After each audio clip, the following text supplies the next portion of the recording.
تو واضح صاحب کا کہنا یہ ہے کہ جہاں پر ہم بے شمار چیزوں کا شکر ادا کرتے ہیں جو دکھ رہی ہیں، کیا اچھا ہو کہ ہم شکر ادا کرنا شروع کریں سوچنے والے دماغ کا. اللہ تعالیٰ تو نے مجھے سوچنے والا دماغ دیا. یہ سوچنے سمجھنے والا دماغ کتنی بڑی بات ہے. پھر مطلب اسی کو ایکسٹینشن ہے کہ احساس والا دل دیا. یہ کتنی بڑی نعمت ہوتی ہے کہ جس دل میں احساس ہو. دل تو سب کے پاس ہے لیکن احساس نہیں اگر، تو وہ کتنی ایک کہہ لیجیے دل کی دنیا میں غربت ہے. یہ دل کی دنیا کا ویرانہ جو ہے وہ یہ ہے کہ دل ہے احساس نہیں ہے، دماغ ہے اس میں سوچنا نہیں ہے، اس میں تفکر نہیں ہے، اس میں تدبر نہیں ہے، اس میں پونڈر کرنا نہیں ہے، غور و خوض کرنا نہیں ہے، یا اس میں کہیں نہ کہیں سوچے ہوئے کو سوچنا کہ یہ میں نے کیا سوچا ہے. یہ جو ری تھنک ہے یا تھنکنگ اباؤٹ یور تھاٹس ہے، یہ کتنی بڑی ایک کرم نوازی ہے کہ آپ اپنی تھاٹس کے واچ مین بنتے ہیں، کہ آپ اپنی تھاٹس کو واچ کرتے ہیں کہ یار یہ سوچنے والی بھی تھیں کہ نہیں تھیں. تو دو یہ جملے جو میں نے جوڑ کے تقریباً بول دیے کہ سوچنے والا دماغ اور احساس والا دل، اس کا شکر ادا کرنا چاہیے. یا باری تعالیٰ تو نے مجھے یہ دو کتنی بڑی نعمتیں دی ہیں کہ میرے پاس سوچنے والا دماغ ہے اور محسوس کرنے والا احساس والا دل ہے. آپ کو بڑی مزے کی بات بتاؤں کہ دنیا کی یہ ساری نعمتیں جن کو انجوائے احساس کے ساتھ کیا جا سکتا ہے، اگر احساس والا دل نہیں ہے نا تو وہ نعمتیں ہوں گی لیکن وہ آپ کو محسوس نہیں ہو رہی ہوں گی. شاید کسی کے لیے وہ ہوگا یار کتنی بڑی نعمت ہے، مثلاً ماں کتنی بڑی نعمت ہے، تو وہ اتنی بڑی جو نعمت ہے اس کو دماغ سے نہیں سمجھا جا سکتا، اس کو احساس اور دل کی دنیا سے، دل سے سمجھا جا سکتا. اور وہ اگر آپ فرض کریں ماں جیسی نعمت ہے اور آپ محسوس نہیں کر سکتے کہ یار اس کی ممتا کیا ہے، اس کی میرے لیے کیئر کیا ہے، اس کی میرے لیے تڑپ کیا ہے، یا یہ کیسے تڑپ جاتی ہے جب مجھے تکلیف میں دیکھتی ہے، یا اس نے مجھے کیسے پالا ہوگا، یا اس کا میرے لیے جو احساس ہے وہ کتنا ایک ممتا بھرا احساس ہے، یا میرے لیے دعا کتنا مخلص ہو کے کرتی ہے، یا یہ اچھا چاہتی ہے میرے لیے، یہ کیسا خوبصورت رشتہ ہے یار جو میرے لیے کتنا اچھا چاہتا ہے اور یہ میرے لیے کتنا اچھا سوچتا ہے، یہ اللہ سے کیا کیا دعائیں مانگتا ہے میرے لیے. یہ محسوس کرنے کے لیے، اس ماں کی ممتا کو محسوس کرنے کے لیے کسی دانشور کا دماغ نہیں چاہیے. یہاں پر ایک احساس والا دل چاہیے. اور جو احساس والا دل ہے جسے وہ کہہ لیجیے اللہ کے رسول صلی اللہ علیہ وآلہ وسلم کی حدیث کے مفہوم کی تشریح میں یہ بات کہہ رہا ہوں کہ اللہ کے رسول صلی اللہ علیہ وسلم نے فرمایا جو مومنین ہیں نا ان کے دل چڑیا کی طرح ہیں، نرم نازک. یعنی آپ چڑیا کو کبھی اپنے ہاتھ پہ ایسے رکھ کے اگر بیٹھ جائیں، محسوس کریں، یا آپ چڑیا کو ذرا بغور دیکھیں، آپ کو اس پہ رحم آئے گا.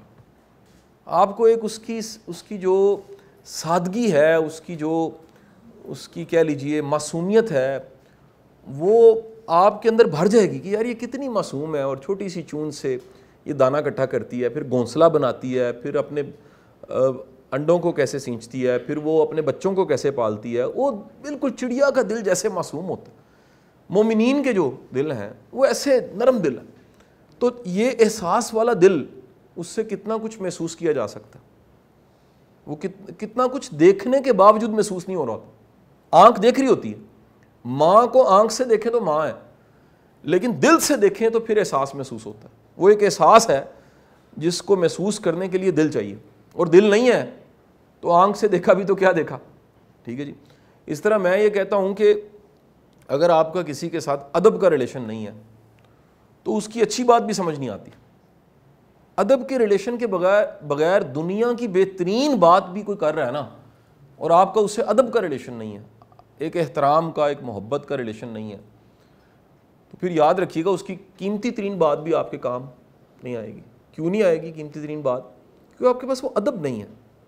وہ ادب لازم ہے اور وہ ادب لاجک میں نہیں ہوتا جی. لاجک کا مطلب یہ ہے کہ آپ کہ نہیں جی یہ بھی کھانا کھاندہ، لاجک ہے نا جی، یہ بھی چلتا ہے، اس کے بھی دکھ ہیں، اس کے بھی بیوی بچے ہیں، اس کے بھی مسئلے ہیں، اس کے بھی لائف کے اسٹرینتھ ایریاز ہوں گے، اس کے بھی لائف کے بلائنڈ ایریاز ہوں گے یا ویک ایریاز ہوں گے یا گرے ایریاز ہوں گے.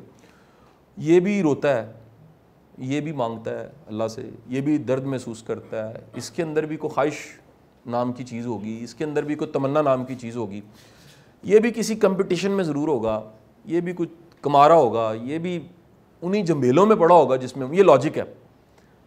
لیکن جب ادب ہے تو پھر لاجک نہیں چلتا وہاں.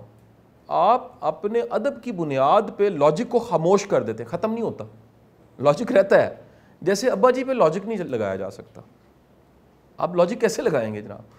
آپ اگر ابا جی یا اپنے سکے بھائی کے ساتھ لاجک کے ساتھ چلیں نا, رشتہ ختم ہو جاتا, رشتہ ختم ہو جاتا. میں سمجھتا ہوں کسی بھی رشتے کا اختتام یہ ہے کہ اس میں کسی کو کہنا پڑا ہو تو میں تمہارا باپ ہوں. اس سے بڑی رشتے کی موت نہیں ہو سکتی. کہ کسی کو کہنا پڑا ہو یار میں تمہارا استاد ہوں, یا تم کسی کو کہنا پڑا ہو یار میں تمہارا سینئر ہوں, رشتے کی موت ہو چکی اس.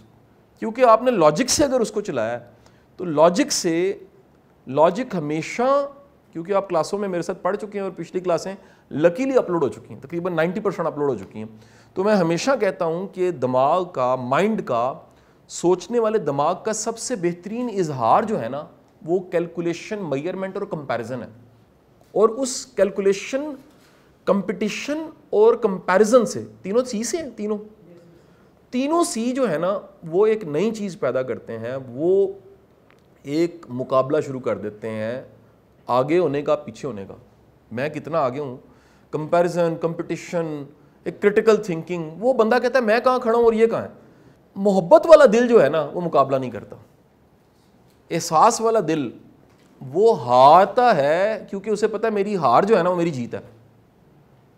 یعنی کیا خوبصورت احساس ہے کہ آپ کا اپنا ہار جائے, آپ جیت جائیں, نقصان ہو گیا, گھاٹا ہو گیا, آپ کہہ رہے ہیں گھاٹا ہو گیا, ساری دنیا کہہ رہی نہیں پروفٹ ہے, آپ جیت گئے ہو, آپ کو اپنا ہار گیا. آپ کہہ رہے ہیں نہیں میرا بچہ ہے نا وہ جیت جائے, وہ جیت جائے. کسی نے واصف علی واصف صاحب سے کہا کہ واصف صاحب میری اولاد کے لیے دعا فرما دیں.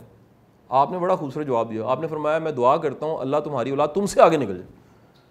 اس کو والدین انجوائے کر سکتے ہیں, اس احساس کو, یعنی اس کمپٹیشن میں ہارنا. اس تو لاجیکلی ہارا, لاجک یہ کہتا ہے کہ باپ پیچھے رہ گیا, بیٹا آگے نکل گیا. باپ خوش بڑا ہے.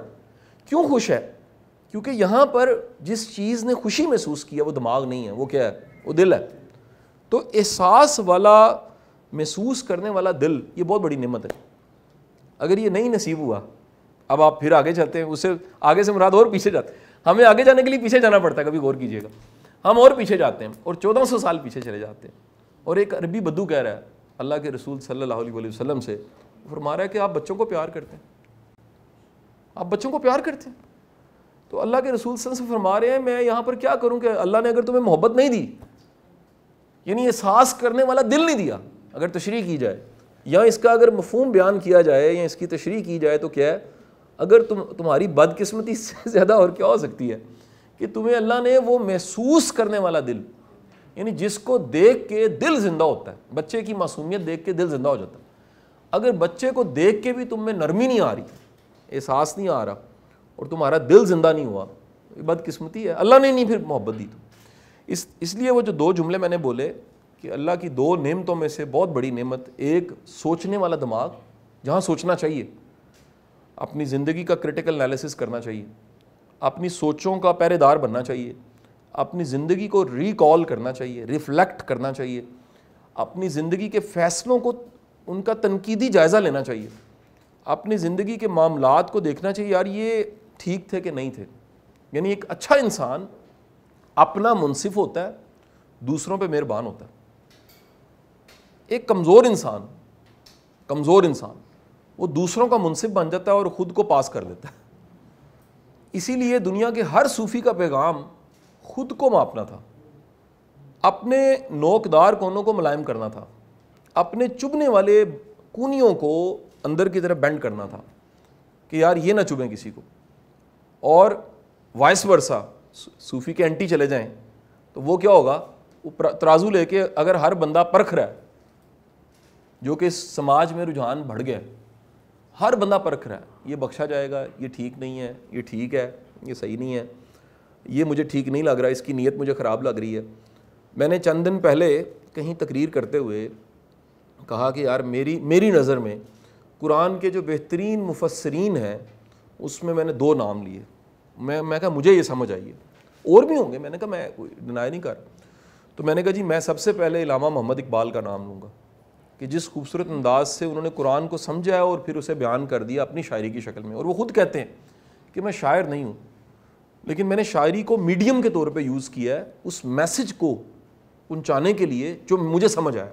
کیا انڈرسٹینڈنگ ان کی کمال انڈرسٹینڈنگ ہے کہ ان کی صاحبزادی یہ فرماتی ہیں اقبال قرآن پڑھا کرتے تھے تو اس کو سکھانے کے لیے اتنا روتے تھے قرآن پڑھتے ہوئے کہ سکھانے کے لیے دھوپ میں 3 دن رکھنا پڑتا تھا. ہمیں یار ایک آیت ایسی سمجھ نہیں آتی جس میں ہماری آنکھوں میں نمی آ جائے. ذرا سوچئے گا وہ کیا قرآن سمجھ آتا ہوگا کہ اقبال کی آنکھوں کی نمی اور آنکھوں کی جو رمجم ہے اور جو رونا ہے وہ اس قرآن پاک پہ آنسو گر رہے ہیں اور اسے سکھانے کے لیے 3 دن دھوپ میں رکھنا پڑا. اور دوسرا میں نے ڈاکٹر اسرار صاحب کا نام لیا تو کسی نے فیڈ بیک میں لکھا ہوا کہ آپ, انہوں نے 5-6 عالموں کے نام لکھے ہوئے کہ مجھے انتہائی آپ غصہ چڑھا جب آپ نے ان کے نام نہیں لیے. میں نے سوچا یہ کتنی بڑی بدقسمتی ہے کہ ہم اتنے تیزی کے ساتھ کسی کو کاٹا مارنے کے لیے, غلط ثابت کرنے کے لیے, اور آپ کے مطلب کی اور مرضی کی بات نہیں ہے یا آپ کی انڈرسٹینڈنگ نہیں ہوئی اگر بات کی, آپ فوری طور پہ تیار ہیں کہ آپ کیا کریں جی, آپ فتویٰ لگا دیں. ہم وہ مارجن دینے کو تیار ہی نہیں ہے کہ یار انسان بھی ہو سکتا ہے.